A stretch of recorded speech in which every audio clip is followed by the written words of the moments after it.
ಇವತ್ತು ನಾನು ನಿಮ್ಮಲ್ಲಿ ಕೈ ಜೋಡಿಸಿ ಮನವಿ ಮಾಡ್ತೇನೆ. ನಿತೀಶ್ ಕುಮಾರ್ ಅವರ ಹೆಸರನ್ನ ಹೇಳಿದ್ರು ದೊಡ್ಡವರು ಮಾತನಾಡಬೇಕಾದ್ರೆ. ನಿತೀಶ್ ಕುಮಾರ್ ಅವರು ಬಹುಶಃ 83-85 ರಾಜಕಾರಣಕ್ಕೆ ಪಾದಾರ್ಪಣೆ ಮಾಡಿದ್ದವರು. ಈ 10 ಬಾರಿ ಮುಖ್ಯಮಂತ್ರಿ ಆಗಬೇಕಾದ್ರೆ ಹಲವಾರು ಪಕ್ಷಗಳಿಗೆ ಬದಲಾವಣೆ ಮಾಡಿದ್ದಾರೆ. ಇದೇ RJD ಜೊತೆನೇ ಒಂದು ಬಾರಿ ಚುನಾವಣೆ ಒಟ್ಟಾಗಿ ನಡೆಸ್ಕೊಂಡ್ಬಂದರು. ಕಾಂಗ್ರೆಸ್ನಲ್ಲಿ ಕಳೆದ INDA ಏನು ಮಾಡಿದ್ರು, INDA ಮಾಡಬೇಕು ಅಂತ ಹೊರಟಾಗ ಇದೇ ನಿತೀಶ್ ಕುಮಾರ್ ಅವರು ಆ ಸಭೆಯ ನಾಯಕತ್ವ ವಹಿಸಿದಂಥದ್ದು ಮಾಧ್ಯಮದ ಸ್ನೇಹಿತರು ಬರೆದಿದ್ದೀರಿ. ನಾನು ಕರ್ನಾಟಕ ರಾಜ್ಯದ ಜನತೆಯಲ್ಲಿ ಕೈ ಜೋಡಿಸಿ ಸವಿನಯ ಪೂರ್ವಕವಾಗಿ ಕೇಳಲಿಕ್ಕೆ ಬಯಸ್ತಾ ಇದ್ದೇನೆ. ಕರ್ನಾಟಕ ರಾಜ್ಯದ ಜನತೆಯಲ್ಲಿ ನನ್ನ ಮಾಧ್ಯಮದ ಸ್ನೇಹಿತರಿದ್ದೀರಿ. ನಾವೇನು ತಪ್ಪು ಮಾಡಿದ್ದೇವೆ, ಈ ನಾಡಿಗೆ ನಾವು ಮಾಡಿರ್ತಕ್ಕಂಥ ದ್ರೋಹ ಏನು, ನಾಡಿನ ಜನತೆಯನ್ನು ಈ ವೇದಿಕೆ ಮುಖಾಂತರ ಕೇಳಲಿಕ್ಕೆ ಬಯಸ್ತೇನೆ. ದೇವೇಗೌಡರು ಏನು ಅನ್ಯಾಯ ಮಾಡಿದ್ದಾರೆ ಈ ರಾಜ್ಯಕ್ಕೆ? ಯಾತಕ್ಕೆ ಈ ಜನತಾದಳವನ್ನು ತಿರಸ್ಕಾರ ಮಾಡಿದ್ರಿ? ಯಾವ ಸಮಾಜವನ್ನು ಅಗೌರವಿಸಿದ್ದೇವೆ ನಾವು? ದಯವಿಟ್ಟು ಯೋಚನೆ ಮಾಡಿ. ಈ ರಾಜ್ಯದ ಪ್ರತಿ ಸಮಾಜದ ಪ್ರತಿ ಜಾತಿ ಬಂಧುಗಳಲ್ಲಿ ಈ ವೇದಿಕೆ ಮುಖಾಂತರ ಮನವಿ ಮಾಡ್ತೇನೆ. ನಾವೇನು ನಿಮಗೆ ಅನ್ಯಾಯ ಮಾಡಿದ್ದೇವೆ ಅನ್ನೋದನ್ನು. ನಮಗೆ ಜಾತಿ ಇಲ್ಲ, ದೇವೇಗೌಡರಿಗೆ ಜಾತಿ ಇಲ್ಲ. ಯಾವ ಒಕ್ಕಲಿಗ ಸಮಾಜ ಕೊಟ್ಟಂಥ ಶಕ್ತಿಯನ್ನು ಇಡೀ ರಾಜ್ಯದ ಪ್ರತಿ ಸಣ್ಣ ಸಣ್ಣ ಸಮಾಜಗಳು ಧ್ವನಿ ಇಲ್ಲದೆ ಇರತಕ್ಕಂಥ ಸಮಾಜಗಳಿಗೆ ಆ ಧ್ವನಿ ಕೊಟ್ಟಂಥವ್ರು ಯಾರಾದರೂ ಇದ್ದರೆ ಈ ರಾಜ್ಯದ ರಾಜಕಾರಣದಲ್ಲಿ ಸನ್ಮಾನ್ಯ ದೇವೇಗೌಡರು ಅನ್ನೋದನ್ನು ಈ ನಾಡಿನ ಪ್ರತಿ ಸಮಾಜದ ಬಂಧುಗಳಲ್ಲಿ ಮನವಿ ಮಾಡಿ ಕೇಳ್ತಾ ಇದ್ದೇನೆ. ಯಾವ ಅನ್ಯಾಯ ಮಾಡಲಿಲ್ಲ ನಾವು. ಅವರಿದ್ದಂಥ ಕಡಿಮೆ ಅವಧಿಯ ರಾಜಕಾರಣದಲ್ಲಿ ರಾಜ್ಯಕ್ಕೆ ಕೊಟ್ಟಿರ್ತಕ್ಕಂಥ ಕೊಡುಗೆ, ದೇಶಕ್ಕೆ ಕೊಟ್ಟಿರ್ತಕ್ಕಂಥ ಕೊಡುಗೆ ಇವತ್ತು ಬೇರೆ ದೇಶಗಳಲ್ಲಿ ಬೇರೆ ರಾಜ್ಯದಲ್ಲಿ ನೆನೆಸ್ಕೋತಾರೆ. ನಮ್ಮ ನಾಡಿನ ಜನತೆ ಯಾತಕ್ಕೆ ಮರಿತಾ ಇದ್ದೀರಿ? ಇವತ್ತು ದೇಶ ಏನಾಗ್ತದೆ, ರಾಜ್ಯ ಎಲ್ಲಿಗೆ ಬಂದು ನಿಲ್ತಾ ಇದೆ? ಕಳೆದ 2.5 ವರ್ಷದಿಂದ ಏನು ಸುಧಾರಣೆಯನ್ನು ಕಂಡಿದ್ದೇವೆ. ಈಗ ಏನು ಕಾರ್ಯಕ್ರಮ ಕೊಟ್ಟಿದ್ದಾರೆ, ಏನು 50,000 ಕೋಟಿ ಯಾವೊಂದು ಗ್ಯಾರಂಟಿ ಸ್ಕೀಮ್ಗೆ ಕೊಟ್ಟಿದ್ದೇವೆ, ನುಡಿದಂತೆ ನಡೆದಿದ್ದೇವೆ ಏನು ಹೇಳ್ತಾರೆ. ಆ 50,000 ಕೋಟಿಯನ್ನು ಕೊಟ್ಟಿದ್ದಾರಪ್ಪ, ಜನ ಅರ್ಥ ಮಾಡ್ಕೊಳ್ಳಿ.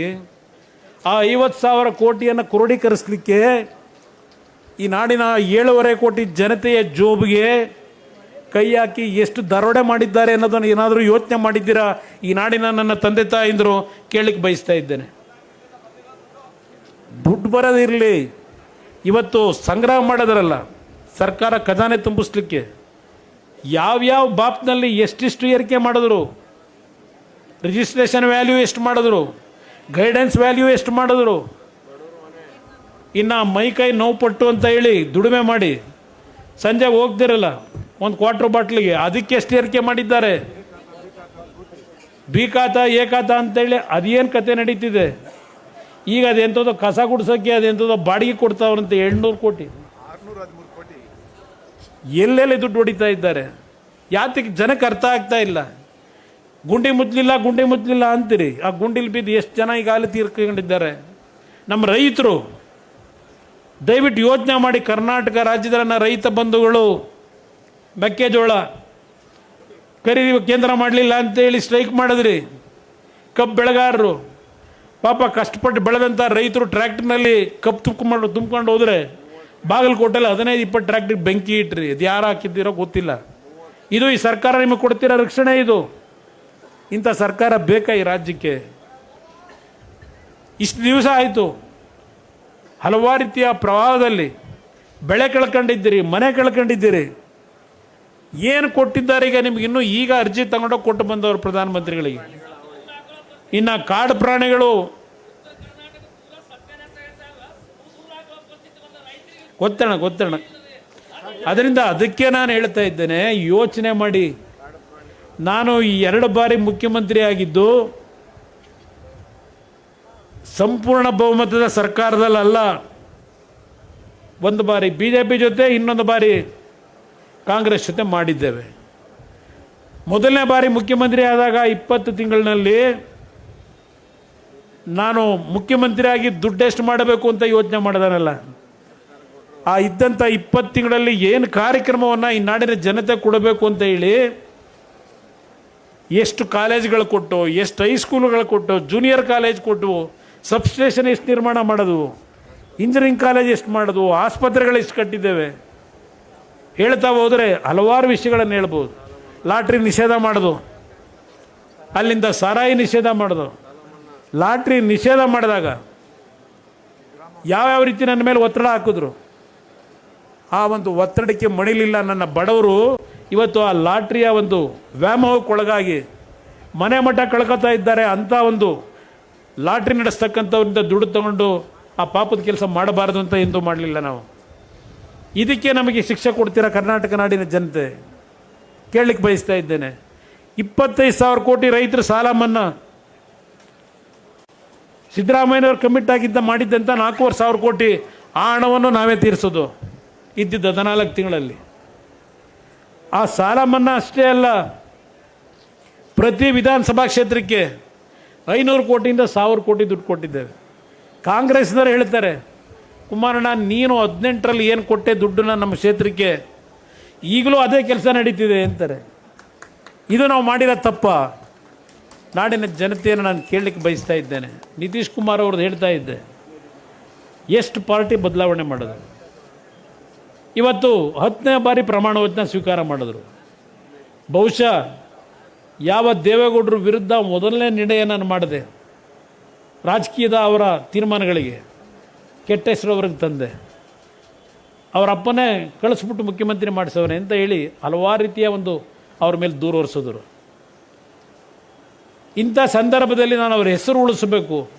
ನನಗೊಂದು ಮಾತು ಹೇಳಿದ್ರು, ನಮ್ಮ ಶಾಸಕರುಗಳು ಹೇಳಿದ್ರು ಅಂತೇಳಿ ನೀನು ಮುಖ್ಯಮಂತ್ರಿ ಆಗಿ ಹೊರಟಿದೆಯಾ, ಏನು ಅರ್ಹತೆ ಇದೆ ನಿನಗೆ ಅಂತಕ್ಕಂಥ ಪ್ರಶ್ನೆ ನಾಡಿನ ಜನತೆ ಕೇಳೋದಿರಲಿ, ನನಗೆ ಜನ್ಮ ಕೊಟ್ಟ ತಂದೆ ಕೇಳಿದ್ದಾರೆ.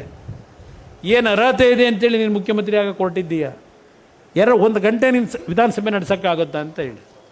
ಯಾಕೆಂದ್ರೆ ನಾನು ಫಸ್ಟ್ ಟೈಮ್ ಗೆದ್ದಾಗ ಕೊನೆಯ ಸೀಟಲ್ಲಿ ಕೂರುವೆ ಎಂದು ಭಾಷಣನೂ ಮಾಡ್ದಾನಲ್ಲ, 173ನೇ ಸೀಟಲ್ಲಿ ಕೂರ್ತಾ ಇದ್ದೆ. ಆ ಪರಿಸ್ಥಿತಿಯಲ್ಲಿ ಇದ್ದವನ್ನ ಮುಖ್ಯಮಂತ್ರಿ ಮಾಡ್ಕೊಂಡು ನಮ್ಮ ಶಾಸಕರು ಅಧಿಕಾರ ಹಸ್ತಾಂತರ ಮಾಡಬೇಕು ಅಂತಲೇ ಇದ್ದಿದ್ದು ನಾನು. ಏಕೆಂದರೆ ಇವತ್ತು ರಜತ ಮಹೋತ್ಸವದ ಆಚರಣೆ ಸಂದರ್ಭ ಸತ್ಯ ಹೇಳ್ತಾ ಇದ್ದೇನೆ. ನನ್ನ ಮಗ ಹೇಳ್ತಾ ದೇವರ ಗುಡಿ ಇದು ಅಂತ ಹೇಳ್ತಾ ಇದ್ದ ಈ ಪಕ್ಷ. ಹೌದು, ದೇವರ ಗುಡಿನೇ ಇದು, ಇಲ್ಲಿ ಹೇಳ್ತಾ ಇದ್ದೇನೆ. ಆದರೆ ಅವತ್ತು ಹಲವಾರು ರೀತಿಯಲ್ಲಿ ಅವ್ರು ಏನೋ ಒಂದು ಭ್ರಮೆ ಕಾಂಗ್ರೆಸ್ನರ ಬಗ್ಗೆ ದೇವೇಗೌಡರಿಗೆ, ಅವರು ಎಷ್ಟೇ ಅವರಿಗೆ ಬ್ಯಾಕ್ ಸ್ಟ್ಯಾಪ್ ಮಾಡಿದ್ರು ಆ ಕಾಂಗ್ರೆಸ್ ವ್ಯಾಮೋಹ ಅವ್ರಿಗೆ ಹೋಗಿರಲಿಲ್ಲ. ಬಹುಶಃ ಅವ್ರು ಮೊದಲನೇ ಬಾರಿ ಪಕ್ಷೇತರ ಶಾಸಕರಾಗಬೇಕಾದರೂ ದೆಹಲಿಯಿಂದ ಅವರಿಗೆ ಟಿಕೆಟ್ ಅನೌನ್ಸ್ ಆಗುತ್ತೆ 62ರಲ್ಲಿ, ನಾಮಿನೇಷನ್ ಹಾಕಕ್ಕೆ ಹೋಗಬೇಕು. ಆ ಸಂದರ್ಭದಲ್ಲಿ ಅವರ ಹೆಸರನ್ನ ಬದಲಾವಣೆ ಮಾಡಿ ಬೇರೆ ಯಾರನ್ನೋ ಅಭ್ಯರ್ಥಿ ಮಾಡಿದರು. ಆಗ ಅವರ ಅಭಿಮಾನಿಗಳು ಫೋರ್ಸ್ ಮಾಡಿ ಪಕ್ಷೇತರ ಅಭ್ಯರ್ಥಿ ನಿಲ್ಲಿಸಿದ್ರು.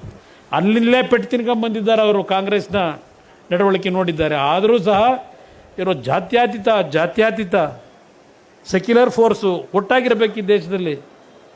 ಭಾಷಣ ಮಾಡ್ತಾರೆ. ಆ ಒಂದು ವ್ಯಾಮೋಹ ದೇವೇಗೌಡರು ತೆಗೆದುಕೊಂಡಂಥ ಹಲವಾರು ನಿರ್ಧಾರಗಳು, ಆ ವ್ಯಾಮೋಹದಲ್ಲಿ ಅವ್ರಿಗೆ ತೊಂದರೆ ಆಗಿಲ್ಲ. ಅವರೇನು ರಾಜಕೀಯ ಎಂದು ಅಧಿಕಾರ ಬಯಸಿ ಹೋದವರಲ್ಲ. ಆದರೆ ಅವರು ಅಧಿಕಾರದಲ್ಲಿ ಇದ್ದಿದ್ದರೆ ಇನ್ನು ಯಾವ್ಯಾವ ರೀತಿಯ ಒಂದು ಕಾರ್ಯಕ್ರಮಗಳಿಗೆ ಒಂದು ಬಡವರಿಗೆ ಅನುಕೂಲಗಳಾಗ್ತಿತ್ತು, ಅದು ಇವತ್ತು ನಷ್ಟ ಆಯಿತು. ನಾನು ಹಲವಾರು ಸತ್ಯಗಳನ್ನು ನಿಮ್ಮ ಮುಂದೆ ಹೇಳಲಿಕ್ಕಾಗೋದಿಲ್ಲ ಈ ಸಭೆ ಒಳಗೆ. ಹಲವಾರು ರೀತಿಯ ಅನುಭವಗಳಿದ್ದಾವೆ ನನಗೆ, ಆದರೂ ಹೇಳಲಿಕ್ಕೆ ಹೋಗೋದಿಲ್ಲ. ಈಗ ಒಂದು ನನ್ನ ಕಾರ್ಯಕರ್ತರಿಗೆ ಮನವಿ ಮಾಡೋದು, ದೇವೇಗೌಡರು ಹೇಳಿದ್ರು, ಇನ್ನು ಮುಂದಕ್ಕೆ ಎಂದೂ ಸಹ ನಾವು ಯಾವುದೇ ಚುನಾವಣೆಗಳು ನಡೆಸಿದ್ರೂ NDA ಜೊತೆಯಲ್ಲೇ ನಡೆಸ್ತೀವಿ ಅಂತಕ್ಕಂಥ ಮಾತು ಹೇಳಿದ್ದಾರೆ. ಅದಕ್ಕೆ ನನ್ನ ಸಹಮತವೂ ಇದೆ. ಇವತ್ತು ನಾನು NDA ಜೊತೆ ಅಲಯನ್ಸ್ ಮಾಡ್ಕೋಬೇಕಾದ್ರೆ ಕೊನೆಯ ಹಂತದಲ್ಲಿ ಕಾಂಗ್ರೆಸ್ನವ್ರು ನಡ್ಕೊಂಡಂಥ ರೀತಿಯಿಂದ ದೇವೇಗೌಡರು ಅಂತಿಮವಾಗಿ ನನಗೆ ಸಂಪೂರ್ಣವಾದಂಥ ಆಶೀರ್ವಾದ ಮಾಡೋದು. ಅದರಿಂದ ನೆಮ್ಮದಿಯಲ್ಲಿದ್ದೇನೆ. ಇವತ್ತು ನಿಮ್ಗೆ ಹೇಳಬೇಕು ಅನ್ನೋದಾದರೆ, ಯಾವ ಕಾಂಗ್ರೆಸ್ ನಾಯಕರುಗಳು ಹೇಳ್ತಾರೆ ದೇವೇಗೌಡರ ಬಗ್ಗೆ, ನರೇಂದ್ರ ಮೋದಿ ಅವರು 18ನೇ ಇಸ್ವಿನಲ್ಲಿ ನಾನು ಏನು ಕಾಂಗ್ರೆಸ್ ಜೊತೆಗೂಡಿ ಸರ್ಕಾರ ಮಾಡಿದ್ವು, 1.5 ಗಂಟೆ ನನಗೆ ಅಡ್ವೈಸ್ ಮಾಡೋದು, ಬೇಡ ತಪ್ಪು ಮಾಡ್ಕೋತಾ ಇದೆಯಾ, ಈ ದೇಶದ ಪ್ರಧಾನಮಂತ್ರಿ ನಿನಗೆ ಗೋಲ್ಡನ್ ಪ್ಲೇಟ್ನಲ್ಲಿ ಆಫರ್ ಕೊಡ್ತಾ ಇದ್ದೇನೆ, ದಯವಿಟ್ಟು ರಾಜೀನಾಮೆ ಕೊಡು, ಮತ್ತೆ ಹೊಸದಾಗಿ ಓದ್ತೋಗ ಅಂತ ಹೇಳಿ. ನಾನು ನಿತೀಶ್ ಕುಮಾರ್ ಥರ ರಾಜಕೀಯದ ಒಂದು ತೀರ್ಮಾನಗಳನ್ನು ಮಾಡಿದರೆ ಬಹುಶಃ ಕರ್ನಾಟಕದಲ್ಲಿ ನಾನು ನಿತೀಶ್ ಕುಮಾರ್ ಇವತ್ತು 10 ಬಾರಿ ಏನು ಪ್ರಮಾಣ ವಚನ ಸ್ವೀಕಾರ ಮಾಡಿದ್ದಾರೆ, ಅದರ ಅರ್ಧಷ್ಟಕ್ಕಾದರೂ ನಾನು ಪ್ರಮಾಣ ವಚನ ತಗೋಬೋದಾಗಿತ್ತು.